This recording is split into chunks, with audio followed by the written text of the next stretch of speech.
Today we take a look at something that is in short supply, an Iron Man villain. Let's check him out.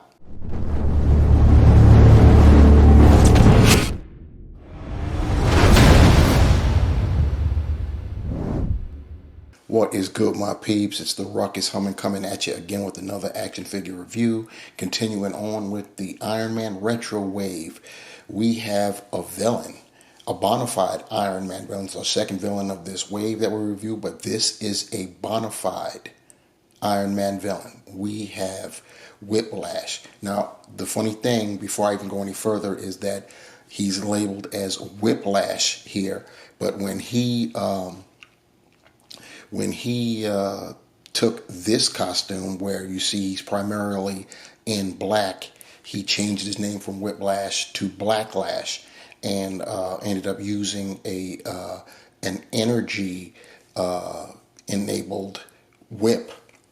He used to, well, I say used to, he's going back to it, but I'm talking about his original whip was made out of these certain metal fibers that they were capable of actually damaging Iron Man's armor when he would flick his whip. And he decided he needed an upgrade, and that's when he became Blacklash. I believe Justin Hammer facilitated the upgrade like he did with a lot of Iron Man's foes. Iron Man has a decent rogues gallery. Most of his rogues gallery are henchman style villains. When I think about it, he's got some, his primary rogues gallery consists of masterminds like Obadiah Stane. I'm going to say the name at the risk of getting on somebody's nerves. The Mandarin, which is his primary villain. The Mandarin to Iron Man is what Doctor Doom is to the Fantastic Four, and so on and so forth. But right now we've got ourselves a bona fide Iron Man bad guy. He is of the henchman variety, but it still counts. Anyway, you see what we got going on in the blister card, the artwork from the 90s. And by the way, I found it very interesting that it's this armor basically that he's in is when he fought Nefaria, who's also in this wave. He was in the armor that we see right here. Anyway, turning around, you see what we got going on in the back. We've got the sketch that shows how you can change out Whiplash's hands, and of course there's a sketch of the energy whip that he has. You got the readout up there, the upper right, and of course the Iron Man logo right there. Getting back to the front, so we can take one final look, because as always, non-collector friendly, so you know what happens next. And now taking a look at Whiplash. I was about to call him Blacklash. That's how I know him in this costume, excuse me. But as I was saying, taking a look at Whiplash in his black glory here, you see that the primary colors here are black and a light shade of purple. His cape is a darker shade of that purple. I think it's more of a mauve color. As it's turning, I've got some, it looks like some dinginess on the back of the cape. I'll check it out when I get it off of the base. But this is how he comes out of packaging. He's got that satchel, which it's an accessory, but it was actually on his person, and it's underneath his cape. The cape, I already checked, it's on a peg, and I believe it's removable, but it's tucked under his collar. So you'll have to work that out if you want to remove the cape. As far as accessories, I'm going to start off with his green ponytail. It's got a nice wash on it, and the reason I want to start with with the ponytail is because I want to apply it so you can see exactly how Whiplash is supposed to look with the green ponytail. I don't even know why he came up with that color scheme, but it is what it is. That's who we've got as a bad guy, as a villain, as a character, part of Iron Man's Rogues Gallery. And as far as Marvel Legends is concerned, we are very short-handed when it comes to that. Other accessories, he comes with a pair of C gripper hands, and they're in the same color as his gloved hands right there, and they do articulate with horizontal hinges. So we've got that, and of course the Feast de Resistance. We've got Whiplash's energy whip right here. The whip section is molded in a translucent kind of yellow, whereas the handle is molded in a gold type of color right there. So yeah, this would probably look good if you put some light behind it. Taking a closer look at Whiplash, we've got that we'll start with that ponytail that I just had to apply to the back. So by virtue of that, it does rotate, so you do have that, which is cool. And we've got, he's in the purplish kind of mask, and what you can see of his face is looking pretty nice. He's got the pupilless eyes. And then looking at the cape and the collar, you see the collar, the cape, it has the cross threading right there, and you see it's tucked under the collar there, and I believe it is loose. It's loose, and like I said, if you want to remove it, you'll have to work it out of the collar. I'm not, it doesn't matter to me, but that's looking good there. You got the satchel, which actually has some paint on the buckle, so that's pretty cool. It's you got to get right in there to see it, but there is paint on that buckle, so that's cool.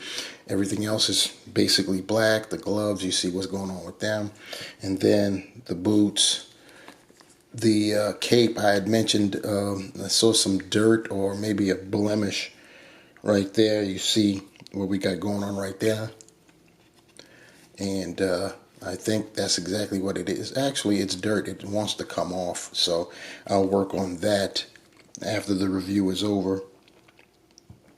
And that is what our Whiplash looks like as far as articulation. He's on the head is on a ball hinge with the neck. What you do is you flip the ponytail left, right, or up.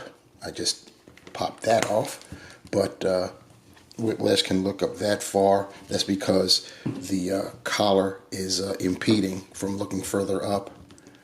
He can look down that much.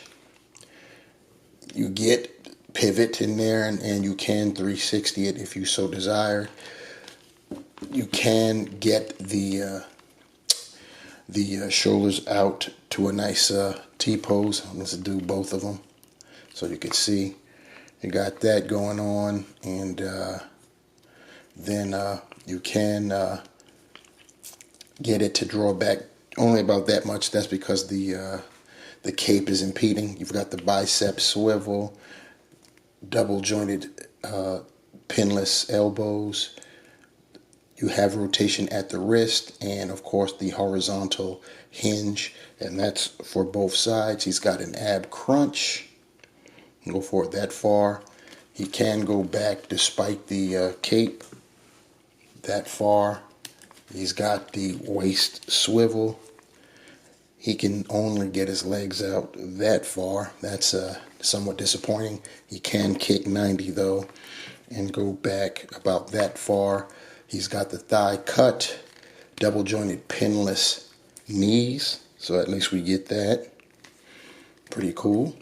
I thought that we were going to get some type of swivel at this boot, but no such luck. The toe does point forward like that, go up like that. We've got nice ankle pivot and peg holes at the bottom of his feet. Here's Whiplash with his whip in hand. Take note that the whip, because of the nature of it, the plastic and all that, the center of gravity is off when you grip it by the handle, and it is going to force that hand to swivel slash twist either in or out unless you can find a sweet spot. And for a look at some of the villains that belong to Iron Man's Rogues Gallery, we have on our left Dread Knight, and on the right the Blizzard. I was going to put the Living Laser, but he's packed away, and I just did not feel like digging him out. Hey, transparency here. It is what it is. Call me lazy if you want. Now here he is with 80th Annie Iron Man, all decked out in red and gold. And now here he is with the other three figures that I have reviewed that comes from this wave. We've got Count Lucino Nefaria.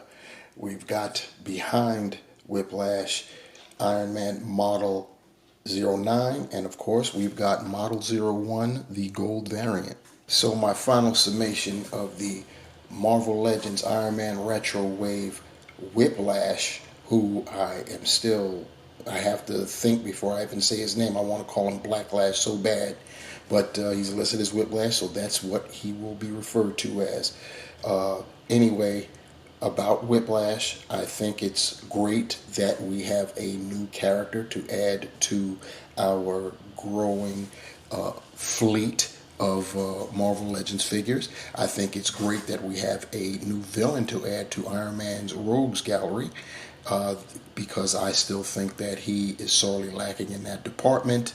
But hey, we've got a bona fide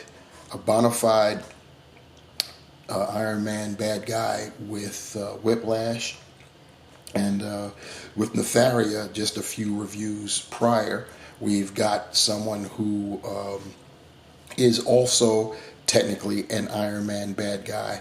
To a point, he's also, Nefaria is also an X-Men bad guy and an Avengers bad guy.